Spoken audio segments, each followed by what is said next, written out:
Thank you and good evening. I apologize if I'm a little nervous. I've given this talk all over the world, but the first time I came to Japan Society, I sat in the audience and thought it would be amazing to be able to give a shochu seminar here, and now it's happening. So thank you very much for the kind introduction. So the title is Shochu, Japan's Best Kept Secret, and I'm actually going to start with a pop quiz. I know you weren't planning on taking a test tonight, but hopefully this is an easy one. And it's going to be hard for me to see, but I'm just going to ballpark it. How many of you, before you signed up for tonight's event, how many of you have heard of sake? All right. And how about soju? All right. And tequila? And be honest now, there's no right answer. How about shochu? Okay, so I can't see all of you, but there were actually fewer hands for shochu than there were for the other categories of alcohol that I displayed. And I did a quick tally of the results tonight, and I found that 99% of you had heard of sake. About half of you had heard of soju. 95% of you had heard of tequila. And about half of you had heard of shochu. Obviously, I didn't calculate that fast, but actually last weekend I did an online internet poll, and these were the actual results. 88% of American adults, drinking age adults, had heard of sake, 25% had heard of Korean soju, 99% had heard of tequila, and 6% had heard of shochu. When I asked how many of them had tried shochu, it was 2%. So this is why why shochu is Japan's best kept secret. So why did I choose those three alcohols as for comparison? One, sake is obviously from Japan. They're both from Japan, but sake is very different, and I'll explain why later.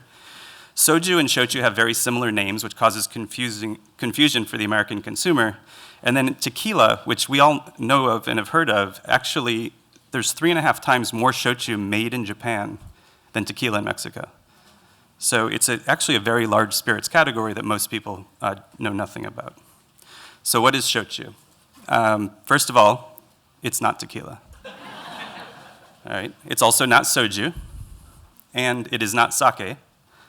But in 2012, In 2012, Japan named sake and shochu kokushu, or national alcohols of Japan. So they're both recognized as traditional Japanese alcohols. So a brief history of Japanese alcohol. It's not going to be that brief because it runs about 2,000 years. The prehistory of sake, the best we can tell, is something that was called kuchikamizake, or mouth-chewed sake. So there was a recent anime that was very popular called Your Name, in which this is displayed in a Shinto ceremony. And kuchikamizake was actually still being performed in Japan until the 1930s as part of religious ceremonies. What happens when you chew sake, when you chew rice, you chew steamed rice, and the enzymes in your mouth start to break it down, and if you spit it into a container, over time it turns into alcohol. And after about a week, you'll have about 5% alcohol. You have almost a beer strength alcohol of chewed rice and spit. So things did advance since then. So the earliest mention of alcohol in Japan was actually from a book written by the Chinese emissary. And it mentions that Japanese people drink, but nothing about what they drink. And we think around this time, early part between 250 AD and 530 AD, that sake had started to integrate into Shinto ceremonies. And then we believe in the next era in Japan that koji was introduced to Japan through something called juku, or yeast balls from China, which is their fermentation technique. So these yeast balls actually have all sorts of molds, yeasts, and bacteria in them. And there have been cultures of these yeast balls, all different sorts of kinds, and they find all sorts of different organisms that do all sorts of different things. And obviously, back then, nobody understood microbiology, and they didn't understand how any of this worked. But even that far back, the Japanese were able to isolate 3 organisms to begin making sake. Aspergillus as a mold, Saccharomyces as a yeast, and Lactobacillus as a bacteria, and those 3 are all vital to sake making. So the mold actually breaks starches into sugars so that the yeast can convert those sugars to alcohol. And the purpose of the Lactobacillus bacteria is to create natural lactic acid that fights off other organisms that could be corrupting the fermentation. So the Japanese, even well before microbiology was understood, were able to isolate these 3 organisms to work to start to make sake. And modern sake methods were actually developed by Buddhist monks in the 700s. That's how long sake has been around as an alcohol. In the next era, sake became a commodity that started to be sold to the public. And then only in 2 eras after that, in the Muromachi period, was distillation introduced from Korea. And this is when shochu was born. So sake was first distilled in Kyushu to become the first shochu. So the first shochu was a rice shochu. It was a sake that had been distilled. Nobody actually knows that, but it makes sense because sake was already being made. Hey, look, we have a still. Let's put some sake in it. And then farmers in Nagasaki shortly after started to make barley shochu on Iki Island in Nagasaki. And around that time is the first written evidence of shochu. However, it was actually in some graffiti. So remember, the Chinese emissary wrote about Japanese drinking alcohol, so sake has kind of an illustrious first mention. And then it was some graffiti in a shrine in Kagoshima where the carpenters scrawled, "The high priest was so stingy he never once gave us shochu to drink. What a nuisance." So that was the first mention of shochu. So that was in the 1500s. Distillation was introduced in the 1400s. In the Edo period, very early on, Japan closes to the outside world. That's your first hint as to why shochu is a secret. So at that period, sake became a mass-produced commodity. It was available widely. It was a fully formed industry. And at that time, Kasutori shochu was being made throughout Japan, and I'll get into what that is later. But that was a very common use of distillation to make shochu throughout Japan at that time. And then in 1705, sweet potatoes were introduced into Kagoshima. And that's important because around the same time, farmers in Kagoshima began to make sweet potato shochu. We then move into the Meiji period. Japan modernized very rapidly. And what happens here is shochu is forced to modernize. It's no longer farmers making this on their farms. They have to incorporate and become businesses if they're going to continue to sell shochu. And then during the Meiji period, multiple distillation is also introduced. So we had pot distillation, which is a single distillation technique. And then shochu was actually first introduced to Europe at the Paris World's Fair in 1900 by Dutch traders. But it went back to Japan. It didn't stay.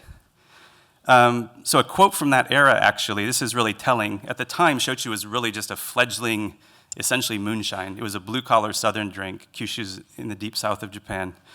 And this quote is actually from a writer at the time. In our country, there's another liquor called shochu. This is a clear, tasteless, distilled liquor. Its toxology is tremendous. Hundreds of the people were and are ruined by this dreadful drink. It is said that after taking shochu, to drink water or wade in a stream is dangerous. So clearly, shochu at that time was not up to the standards of sake and other alcohol traditions. And then in the Showa period, after World War II, actually, Kasutori shochu ended up getting a bad reputation and started to disappear from the landscape, although it is still made in small amounts. But there was also a rapid evolution in shochu, actually in the 1970s. The vacuum still was introduced. So the vacuum still is actually a perfume still, and this is where you essentially do your distillation at a low temperature, and you get lighter flavors and aromas like you would from a perfume. And then also, soba shochu was created in Miyazaki, and then 100% barley shochu was introduced in Oita. And all of that actually led to Japan's first shochu boom. The first time that shochu actually went national in Japan started around 1976. Until then, it was just a southern drink in Kyushu. Entering modern times, the second shochu boom happened in the early 2000s due to a sudden popularity in sweet potato shochu. People started to realize that the complex flavors and aromas were really interesting. And at that time, shochu export began in earnest. Shochu sales actually passed sake sales in Japan in 2003 and haven't looked back. And last year, Japan Society hosted its first shochu event. And we're now at the second. So that's the brief history of Japanese alcohol. All right, so what's shochu? I gave you some hints in that talk, or the first part of the talk, but now we'll get into a little more. So I'm actually a college professor in my spare time, so let's start with Latin. Aqua vitae, or water of life, is a strong alcoholic liquor. What we know about Japan, it's an island nation surrounded by water. Kyushu is actually the gray island down in the south of that map, and that's where we're going to spend most of our time. But water is really important in Japanese iconography, and actually, it rains a lot in Japan. I apologize if the print's too small, but on the average in the world, it rains about 38 inches a year. In the US, it's 27.5 because we have a lot of deserts out west. In the UK, it's 48, and in Japan, actually 67 inches a year. We think of the UK as a rainy place. In Japan, it's actually 67 inches a year. So does anybody know where the rainiest place in the United States is? Seattle. It's not Seattle. Nobody's ever gotten this right, so I'm going to skip ahead. Mobile, Alabama, actually is the rainiest city in the United States. Very humid, that sort of thing. They get 67 inches a year. So the highest rainfall place in the United States is the average in Japan. And then down in Kagoshima, there's an island called Yakushima, where it rains 35 days a month because it's always raining somewhere on the island. And they average 177 inches of rainfall. This is a microclimate. It's a World Heritage Site. It's beautiful. You should go and visit. And when you do, please go visit the shochu distillers that are there. So in Kyushu, where most shochu is made, it actually has higher precipitation than most other parts of Japan, at least down in southern Kyushu especially. And all of that water ends up in pure mountain springs and rivers and streams, and it's really soft water because Japan's a mountainous country, but relatively new geologically speaking, so the water doesn't spend a lot of time in the mountains, so it's not picking up the minerality. So it's really clean, soft water. So what else is abundant in Japan? Rice. That's right. And now we have water and rice. So what happens when you put those together? You get wet rice. So how do we make alcohol out of that? What else do we need? How do we make beer and whiskey and things? All right, we're jumping ahead. Too many smart people here. So actually, yeast is another organism. That's what we use to make beer and whiskey and other things in Western traditions. And what yeast does is it eats sugar, and the byproducts are CO2 and alcohol. So that's really efficient to make wine because wine has sugar in it. Your grapes have sugar in it. But rice does not. So how do we get the yeast to eat the rice? And somebody mentioned koji, and I mentioned koji earlier, so I kind of ruined my own punchline. So this is a bed of koji, which looks like gravel, but it's actually koji. This is black koji. So actually 3 different kinds of koji, which we'll get to, but koji actually eats the starches, and the byproducts are heat and sugar. So koji eats the rice to make the sugar, and then the yeast eats the sugar to make the alcohol. And that's how we get these alcohols. So yellow koji is actually used for almost all sake production. And then black koji is an ancient mold from Okinawa, which was traditionally used in awamori, which is a progenitor of shochu. It's an earlier version of distilled alcohol from the region. And then white koji was actually a mutation of black koji that was discovered in 1923 by a professor in a laboratory. And of course, his name was Kawachi, so it's called Aspergillus kawachi. And these 3 kojis are all used for shochu production, but most shochu now is white koji, and then black koji, and a little bit of yellow koji production. So now we have water, rice, yeast, and koji. What does that make? That makes sake. So we have another step to take. So we want to make shochu. So here's actually the difference between the two. So they're both made with koji, they're both made with rice, but shochu can also be made with other grains or starches, and then it's distilled using a pot still. It can only go through the pot still one time. And as an interlude, this is why it's also not soju. These are the differences between these classes of spirits. Shochu is pot still only once. If you distill it a second time, it's no longer authentic shochu. Most spirits traditions actually do what's called a stripping run, which takes out the impurities, and then they do a spirits run. So the second run is usually what you're drinking. When you're using a pot still, for shochu, you're drinking the stripping run. So it's got a lot of flavors and aromas. Shochu, because it's pot stilled, so soju is actually using continuous distillation, which was introduced to Japan in 1895, and that's actually how vodka is made. So soju is much closer to vodka. Shochu actually can only distill up to 45% alcohol, and it's usually diluted to 20 to 25% alcohol for bottling. You cannot add any sugars or artificial flavors, and it retails in Japan convenience stores for about $1.27 for 100 milliliters. Soju, on the other hand, is, because of the multiple distillation, goes up to about 90% alcohol. It's nearly pure ethanol, and then it's diluted back down. And then you can add sugars and artificial flavors, and then it sells for about 39 cents per 100 milliliters in convenience stores in South Korea. So those are the differences between the two. So back to shochu. So the 3 most common types are rice, barley, and sweet potato, and that's actually the order in which they were developed. But actually, the most popular is sweet potato, and barley comes in second, and then rice is third. There's about 100 species of rice used for alcohol production in Japan. Most of it's used for sake, but a lot of it's also used for shochu, so you can actually get different flavors from different species of rice. Barley is usually 2 or 6 row barley, which is actually what we use to make beer in Western traditions. It's often from Japan, but also Australia, US, and Canada barley is used because not that much cropland in Japan is dedicated to barley production. With sweet potatoes, there are actually about 500 species of sweet potatoes that are consumed in Japan, and about 50 of those are used for shochu production. In the bottom right is actually kogane sengan, which is the most common. It's a big starchy potato with huge crop yields, and it makes really delicious shochu. On the left is a purple sweet potato, which you'll have a chance to try tonight. This is more expensive and gives you really interesting sweet flavors and aromas.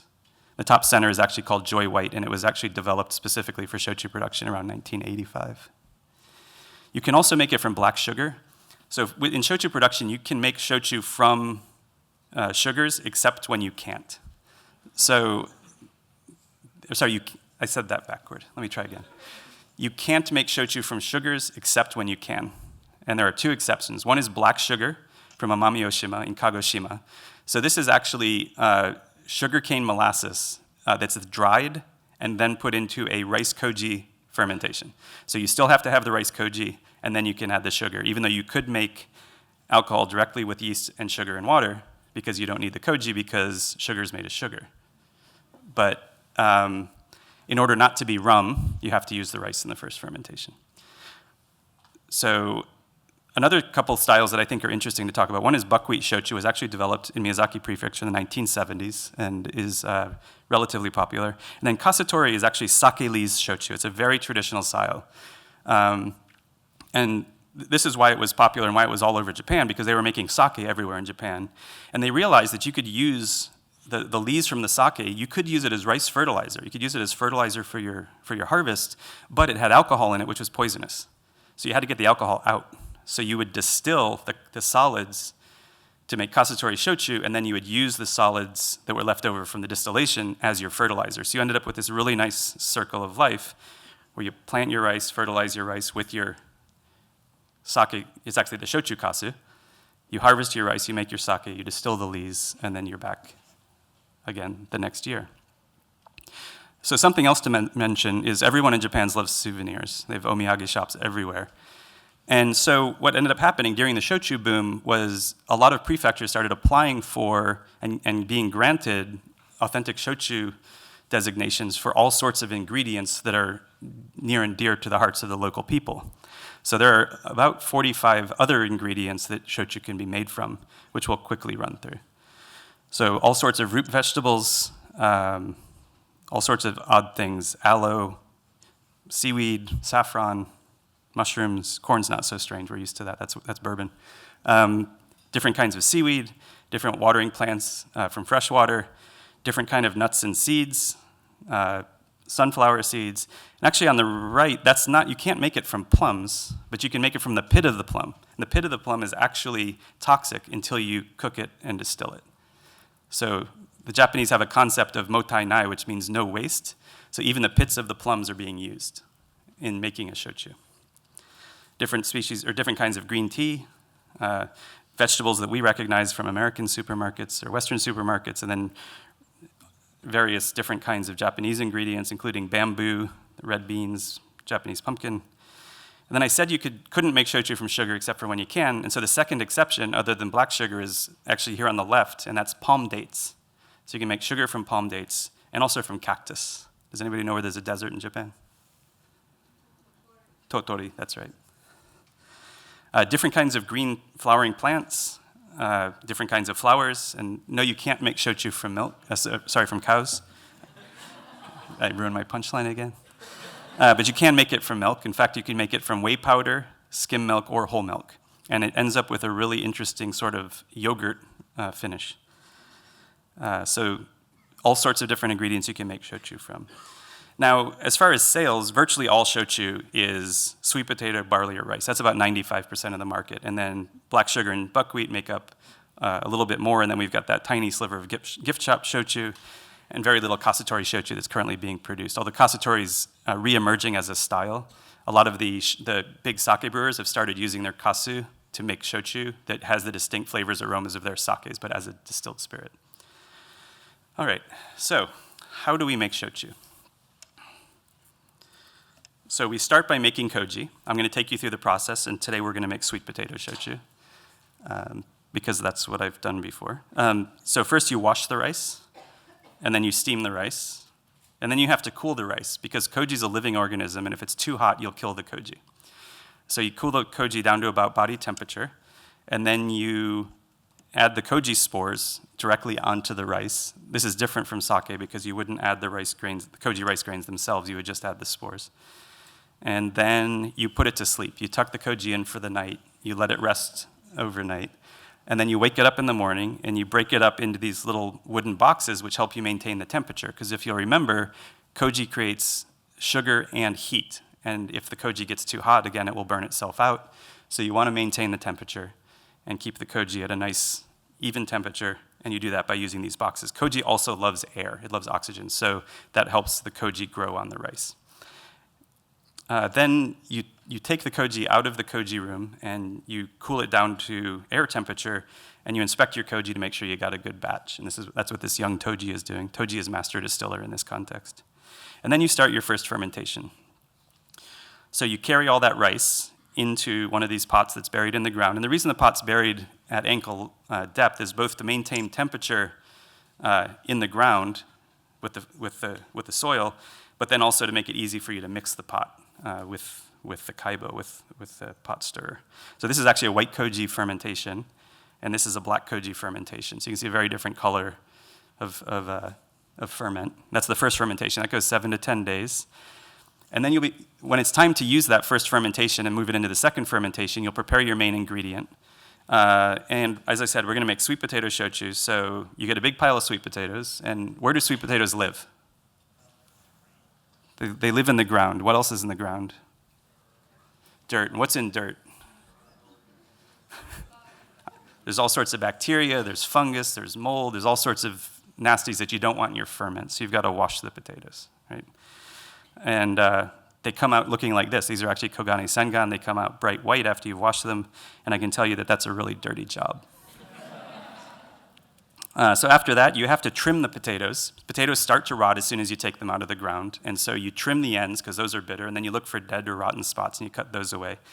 So you process your potatoes. Then they go to the steamer and you have a tea break because life in Japan is civilized. So then it's time for the second fermentation. You get a couple hours break. It takes time to steam the sweet potatoes. And so you build your second fermentation. You add the first fermentation, some water, some yeast, and your freshly steamed sweet potatoes. And then you spend a lot of time doing this. You stir that ferment. What you're doing when you're stirring the ferment is you're agitating agitating the yeast. The yeast doesn't like oxygen. So every time it comes to the surface and interacts with oxygen, it's unhappy. But the koji's happy. So you're keeping your koji active by stirring the pot, and then you're also agitating your yeast. And when you agitate yeast, it actually gives off flavors and aromas. And that's how some of the flavors and aromas are created. And the temperature at which you keep this ferment will actually vary those flavors and aromas. So then it's time to distill. This is the last step of the active production. So this is a master distiller, a toji, actually working on a still that's older than he is. But there are stills that are even older than that. There are a few of these cedar stills left, and these are really interesting. There's only one guy in Kagoshima that knows how to fix them, and when he retires, they may not have them anymore because they're actually twined with bamboo, and if that breaks during the distillation process, then that can be really dangerous. So this still, the first time I worked in this distillery, we started work at about 5 in the morning, and suddenly the entire building was shaking, and there was this loud rattling and all this noise, and I got really nervous because I thought it was an earthquake. And the staff just laughed at me because it was the still warming up. And once it got up to temperature, the whole thing quieted down, and it was back to the quiet distillery that I was used to. So once you've distilled, it comes out of the still between 37 and 45% alcohol, depending on what your base is and how you decide to do it, and then you age it. Aging is usually 3 months to a year. But I've had shochu aged up to 40 years. It's usually aged in stainless glass-lined tanks, although a more traditional style is to age it in clay pots. These are unglazed clay pots, so they actually breathe. And if you age in clay near the ocean, you'll actually get a little bit of brininess like you will with some of the oceanside scotches. And you can also age in wood barrels, which will give you that golden color and the vanilla notes and everything. And then finally, you would filter and dilute. You're doing this just before bottling after aging. And filtration can run from really rudimentary, this is essentially a pillowcase over the end of a hose, to a fine mesh filtration. Activated carbon is not allowed, unlike other alcohol traditions. And the filtration makes a big difference. On the right, we have unfiltered shochu, and on the left, it's filtered shochu from the same distillery. And then it's time to bottle. And this is usually done by hand in small batches. And then the bottles are inspected for impurities to make sure that nothing got in, no flies or anything. And then finally, they're often hand-labeled in traditional distilleries.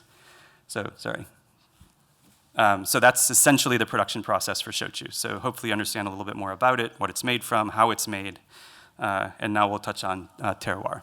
So terroir means essence of place, essentially. And about more than 90% of shochu is made in Kyushu, down in southern Japan.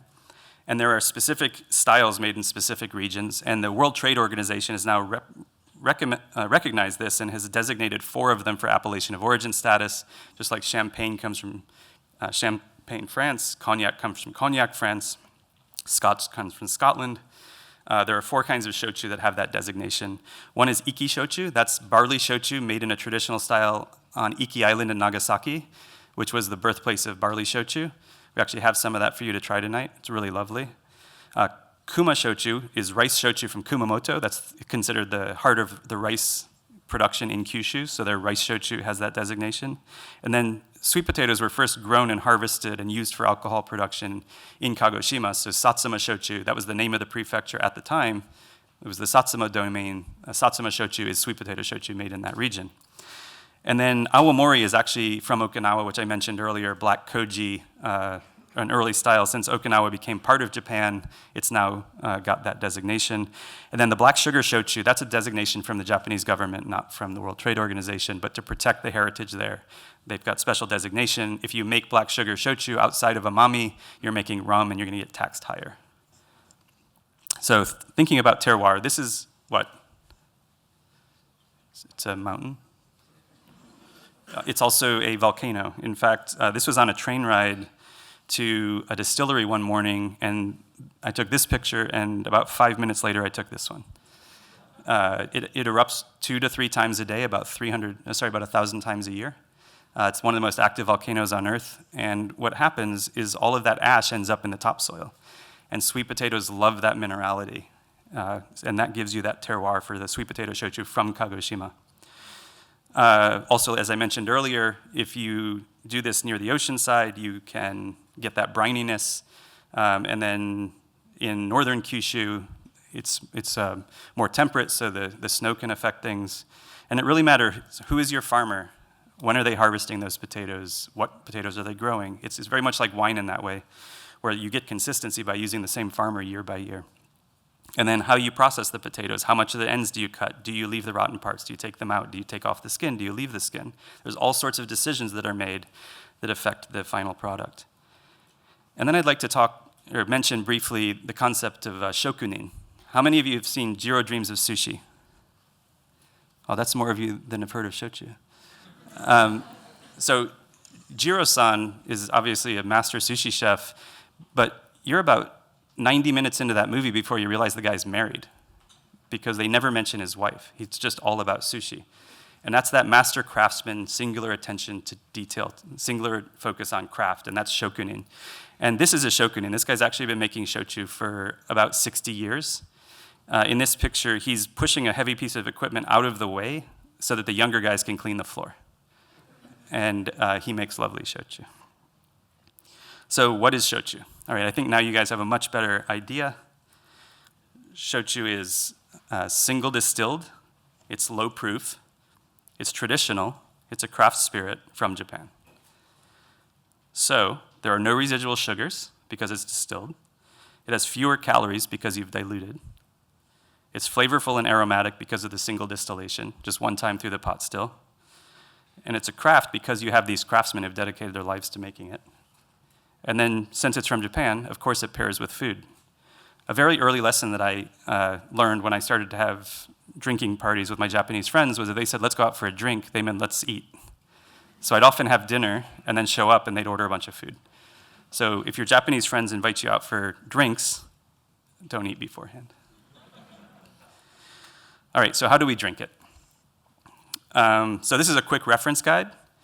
If you like this, then try that. So if you like beer, I would recommend barley shochu. That's pretty obvious. If you like sake, I think the vacuum distilled rice shochu or kasatori shochu would be really nice. Tonight we actually have a barley shochu from Iki Island called Nadeshiko, which is actually made with a flour yeast, and it reminds me quite a bit of a daiginjo sake. So that's one that you could try. If you like wine, I actually would recommend purple or red sweet potato. Some of those shochus have a little bit of a tannic quality. And then if you like tequila, mezcal, scotch, those kinds of things, I would recommend sweet potato shochus. Whiskey drinkers, you might want to try the barrel-aged. We have a nice one tonight, Tenshi no Yowaku. And if you like vodka, probably go toward the vacuum-distilled barley shochu, or you might want to just drink soju.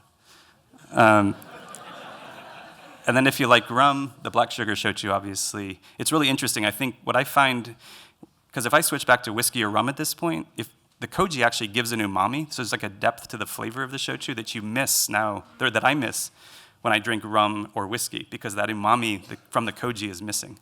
So that's something you may recognize as you dive into this. And hopefully all of you are going as deep as I am, and one of you will be giving this talk next year. So we can drink it straight. You can drink it on the rocks. There's something called atsukan, which comes from sake, where you heat it directly. It's not that common, but some people drink it that way. Oyuwari is where you blend it with hot water. So you can blend it further. If you don't want to drink a 25% alcohol spirit, cut it in half with water, and suddenly you're at a wine strength. So that's another way to drink it. It's really, some of them are really lovely with hot water. I would say especially sweet potato shochus or the traditional atmospheric stilled barley or rice shochus are really nice with hot water. You can also drink it like a mizuwari or chuhai, so you mix it with water or fruit juice. Maiwari is a really interesting style that's difficult to find in New York, if not impossible.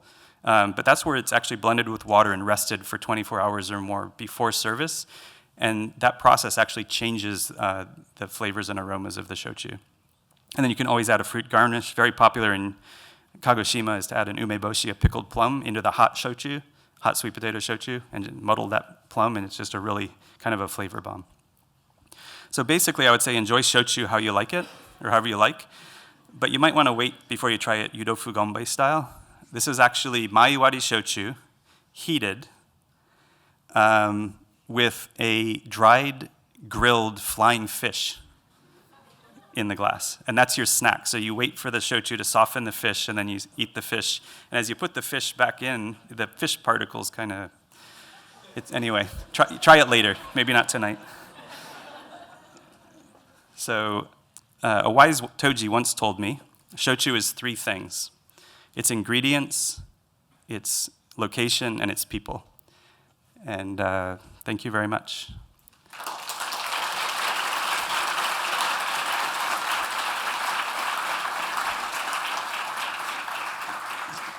So I hope you don't mind the shameless self-promotion, but I always forget to do this at the end of my talk. I'm Stephen Lyman. I'm the Cool Japan Shochu Ambassador. As was mentioned earlier, I'm a certified shochu advisor. And then please, if you are interested to learn more, follow me on social media, Twitter or Instagram at KanpaiUS, and that's my email if anybody has questions. I really appreciate your attention.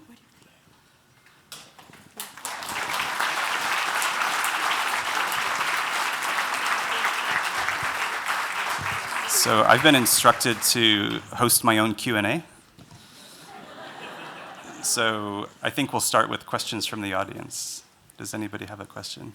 Here in the red and blue sweater. Just wait a second. We're going to have a microphone passed to you so that I'm going to pass it down to you. everybody can hear you, and I can hear you. Hi. For the shochu that is made with like vegetables and stuff, how do they get a sugar level that's high enough to be fermentable? Great Or do question. they use a lot of koji rice? Yeah, so that's an excellent question. So you might have realized that a lot of the, what I call gift shop shochus that are available, a lot of those don't have starches and they don't have sugars. So what you would actually do is make a rice or barley fermentation as your first fermentation, and then add more of that usually for the second fermentation. And then at some point during that second fermentation, you're adding that additional ingredient. before distillation to get flavors and aromas to come out from that product. Does that make sense? That's not a biochemical explanation, but I'm not a biochemist. So, yes, down here, just a second. Excuse me? So I'm curious if there are any sort of defining characteristics of the small amount of shochu that's not made in the South. And Excellent question. you know what regions it comes from and sort of those characteristics. Sure, that's a very nice question. So as I mentioned, kasutori shochu, where you're using the sake lees, is common throughout Japan. It's a very small segment of the market because you're usually only buying it from the sake brewery itself. But it is available and made everywhere, nearly everywhere. Buckwheat shochu, some soba shochu, is actually made in Nagano, which is a really mountainous, snowy region. It's famous for its buckwheat. And then in Hokkaido, they actually have a burgeoning shochu industry in which they're using a lot of what are called jagaimo, which is what we think of as like a white baking potato in the West. So they're actually making that. And they make, in Hokkaido, it's all 20% alcohol, so they're diluting down to 20%. Most shochu made in Kyushu is 25%, except on the east side of Kyushu, in Oita and Miyazaki, they prefer 20%. So there are regional variations to proof. In Amami, they usually still make their kokuto shochu, the black sugar, to about 30% alcohol. And then also shiso shochu is popular in Hokkaido. Many of you probably heard of tantakatan. Maybe not many of you, since many of you hadn't heard of shochu before. But at least some of our Japanese guests probably have heard and enjoyed tantakatan. That's a shiso shochu. So again, there's no sugar or starch in shiso, which is the green leaf under your sashimi when you go to the restaurant. You can eat that. It's really good. You can also drink it if you can find a bottle of tantakatan. Another question. We have one way in the back. Can you wait? Can you wait for a microphone? Sorry.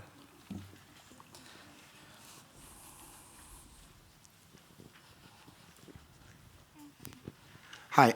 Many of the pictures that you showed were of people sitting around chopping up potatoes, etc. Were the pictures that you showed of smaller craft distilleries, and there are some that are far more automated, or is that pretty much the way it is for all the shochu? That's a very nice question. So in the photos, I showed, one of the distilleries I showed was two little old ladies sitting and cutting potatoes, and that's actually one of the smallest distilleries in Japan. And that's just two people. They cut about a metric ton of sweet potatoes every morning, and then they go home after lunch, or for lunch. And but the larger group of people, there are about 20 people working. That's actually one of the largest shochu distilleries in Japan. So that's the scale probably for the sweet potato production. But I'm not aware of any distillers that actually, or any producers that have automated the processing of the sweet potatoes beyond using conveyor belts and automatic washing machines and things like that. So I guess for scale, the largest spirits producer, or shochu producer, is the 25th largest spirits producer in the world. And two of the top three are Korean soju makers, just to give you some perspective on the relative size of these companies. Most of them are still family-run businesses. Yes, down here on the left. My left. Oh, behind you. Oh, sorry. Go ahead. Outside of Japan, where do you see the largest market of shochu and consumed? So my understanding is that China is the largest market for shochu, probably just due to the very large population, but also I think they've been exporting there longer. And I think the US is actually the second largest. In the United States, California, and then New York are the largest US markets. The California is interesting because in California you can sell shochu with a beer and wine license, and in New York you can't. But what's the wrinkle in that law in California is it has to say soju on the label. And then the Japanese producers put soju on the label and then sell it in New York and all over the country because they're not going to make different labels for different US markets. So a lot of people confuse shochu as soju, which is not good for the American consumer because these are obviously very different products. And that's just unfortunate, I guess. Yes, here in the center. Can you pass the microphone down to her? Do you mind passing this down?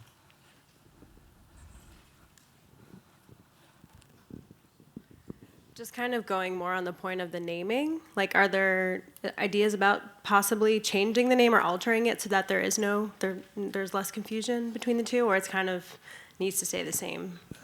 That's an excellent question also. I actually brought that up when I first started down this rabbit hole, which it really has been. My life's changed a little bit, but the naming, I thought that was a good idea. And actually, that's what happened with sake. Sake is not called sake in Japan. Sake means alcohol. So on a can of beer in the convenience store, it says sake on the label. So sake was a way of making it easier for foreign people to pronounce the word. Sake in Japan is nihonshu or seishu, which is more difficult, obviously, for us to pronounce. Shochu didn't have that luxury because they came out second. And as a traditional alcohol, they don't really have an alternative name. There's Japanese whiskey, which is whiskey, and we all know whiskey. There's Japanese beer, we all know beer. For shochu, these shochu makers are really, really humble. You know, essentially they have this, not that long ago, that they were just a local blue-collar drink in southern Japan, and nobody in Tokyo or Osaka would ever drink it. And so for them, it's taking time for them to think about how they can actually reach foreign market. And, you know, I actually recommended that they change the name to something that was easy for us to remember, easy for us to pronounce. And I made the mistake of recommending, I think it was Miki, which actually means like spirit of the gods. And they were like, no, we can't do that. So if you all have ideas, it might be too late. The horse may have left the barn at this point, because 6% of Americans and now about 7% of Americans have heard of shochu. But if you do have ideas, I'd love to hear them. I'll be around for the tasting as well, so feel free to come up and chat. Do we have any other questions? Yes. Oh, sorry, microphone. All of this is being recorded. That's why we're being strict about that. Hi, Stephen. Yes. Good, nice to meet you. When they're making the koji, for example, I'm assuming they're making different types of koji, or are they making all the same? And are they actually making like sweet potato koji itself, or can you talk a little bit about that? Yes. So koji traditionally was made on rice, and the three species that are used are the black, white, and yellow. Most now is white, basically because of flavor preferences in Japanese consumers. White koji gives you kind of a sweet, mellow, round taste. Black koji is more rich and earthy and a little bit funky. And yellow koji, actually, it's a production process issue. Remember I said you needed lactobacillus acid to make traditional sake? The reason you need that acid is because yellow koji doesn't create acid during the fermentation, and black and white koji do. So in Kyushu, they've gotten away from using lactic acid in the shochu production process because you're getting so much acid from the koji itself. So if they go to make a yellow koji fermentation, they then need to add another step to the process. And then you also have to really highly regulate temperature with yellow koji. So you can't, you have to be much more temperature control. And especially in Kyushu, it's hot and humid, and other organisms propagate easily. A lot of sake is fermented at a very low temperature, like just below freezing in some breweries. And so that's with yellow koji. And with black koji or white koji, you can make it in the summertime. In Kagoshima, in the sweet potato shochu production season is about September 1st until about January. From September to November, it's hot and humid in Kagoshima. We're talking about deep southern Japan. It's like Georgia or South Carolina. So it's still really warm when they're trying to get these koji ferments started. And so yellow koji is less common. But to the second part of your question, that was a really long answer on koji. But barley koji was developed in the 1970s. They realized they could cultivate koji on barley, and that started the 100% barley production in Oita, which started the first shochu boom, actually. And then sweet potato koji now exists. It's proprietary to just a few companies. They won't share those trade secrets. And then growing koji on soba, or on buckwheat, is another. There's 100% soba shochu now available. But those are the only other ingredients I'm aware of that you can grow koji directly on for shochu at this time. Yes? Oh, sorry. Thank you. I believe the shochu event last year was when the Miyazaki Prefecture came to town, yeah? And Yes. we tried a number of different shochus that day, all excellent shochus. But the big stumbling block for those distillers was that it was incredibly difficult to get importers here in the States because there are different regulations, import rules and all that. Is there a path forward for these producers? There is. So one thing is interest from consumers, right? The more you ask for shochu, like every time I walk past a liquor store, I'm tempted to walk inside and ask if they have shochu. I just want there to be recognition of the category. And in restaurants, in bars, I'll do the same thing. So if you guys help me out with that, and every time you go somewhere, ask for shochu, that'll help. And then the other thing is the first thing is people need to have heard of it, right? And then they have to be willing to have tried it. And then they have to actually want to drink it, right? So those are sort of the 3 steps of engagement. And from a US regulatory side, I was so excited about TPP. I may be the only person that was excited about TPP. But there are all sorts of differences in bottling regulations between Japan and New York, or the US, that actually makes it very difficult. You have to get a 750 milliliter bottle to sell in the United States. In Japan, it's a 720 milliliter bottle, so you can't use the same bottle. So if you're going to dedicate yourself to export to the US, you actually need a different bottle size. And for a long time, those bottles weren't even made in Japan. That's changed. But there's all sorts of hurdles. And then finding buyers and importers and distributors that are willing to carry the product, right? It's a very crowded market. We're kind of in a spirits boom right now. We've got craft whiskeys from all over the world. We've got craft gins, vodkas, all sorts of things. So it's difficult. It's really, really difficult for shochu makers to enter the market. But the good news is there's about 100 brands available right now. And actually, several of those Miyazaki makers, I've gotten word, are going to be importing to the US next year and available here in New York. So it's slow, but it's happening. So thank you. Down here. Are all of the brands that we're trying this evening available in the US? Yes. I had to think through the 20 labels. Yes, they're all available in the US, and I don't know if I'm allowed to plug private other companies, but probably the best shochu selection at any retail outlet in the United States is Landmark Wines on 23rd Street. If you live in this neighborhood, Ambassador Wines has a great selection. And then if you live downtown, Astor Wines and Spirits has a nice selection. So those are 3 places where you can find a nice selection of shochu. Back here on this side. So then we have lots of questions. I guess nobody's thirsty. Yes, they are. I'm sorry, Allison. 2 questions. One, is there any kind of organic shochu being made? Yes. So my understanding, and I haven't had this conversation with makers in a while, but in Japan, organic is not so much a thing in the sense of like they try to do everything naturally and sustainable. And their classification for organic is different than ours, but I do know of several makers that have dedicated themselves to using organic rice, to using organic sweet potatoes, to using organic barley. So yes, organic shochu does exist. And is there such a thing as sparkling shochu? There is, actually. It's so with sake, when you have a sparkling sake, it's often made in a champagne style where you actually have a secondary fermentation in the bottle. Since you've already distilled, you've killed all of the organisms that could do that in shochu, so it's actually just like you would drink a sparkling soda where it's gas that they've added. But there is sparkling shochu on the market in Japan, not in the United States. But start asking for it. Yes, here.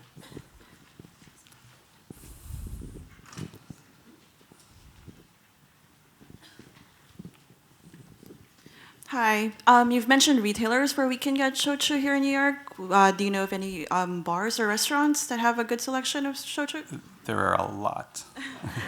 The fastest way is to say, look for izakaya. Most izakaya in New York carry shochu. That's a style of dining. Are you familiar with izakaya? How many of you have heard of izakaya? Lots of you. Okay, it's almost like tequila. So izakaya means sit sake shop, and it's basically Japanese tapas, really place small dishes, lots of drinking, lots of fun. And a lot of the izakaya in New York have shochu. If they have but you can check like on Yelp or on Google, you can usually check if they have a hard liquor license. They need a hard liquor license to sell it, so check that first. Because if it's beer and wine only, they won't have shochu. Excellent places, one near here is Shochu and Tapas Aya. So shochu's in the name, so obviously they've got a great selection.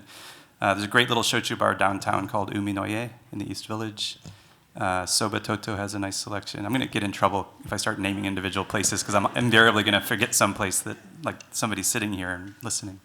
Actually, the first place I tried shochu was izakaya in Chelsea called Izakaya 10, which unfortunately closed, but fortunately reopened as Juban, which means number 10.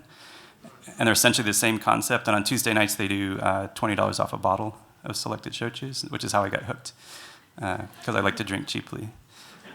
The other thing to consider is if you follow me on social media, I do roving happy hours about once a month. I host a happy hour at different bars and restaurants in New York, and usually introduce a different style of drinking or a different style of shochu.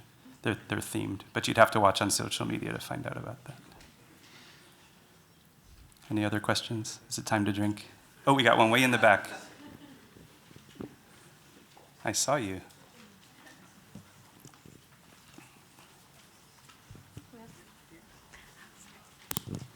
How about cocktails? Can shochu make cocktails? Shochu can make cocktails. So the original shochu cocktail is the chuhai, which means shochu highball, and that's usually shochu mixed with fruit juices. Some cocktail bars, actually quite a few cocktail bars now will have shochu cocktails on the menu, thanks to Mizu Shochu, who you will try tonight if you like. They've really pushed for cocktails, and so a lot of the craft cocktail bars in the city now have shochu cocktails. And then I actually find sweet potato shochu with muddled peaches or plums is delicious. So that's a style you could try, but that's just my own concoction.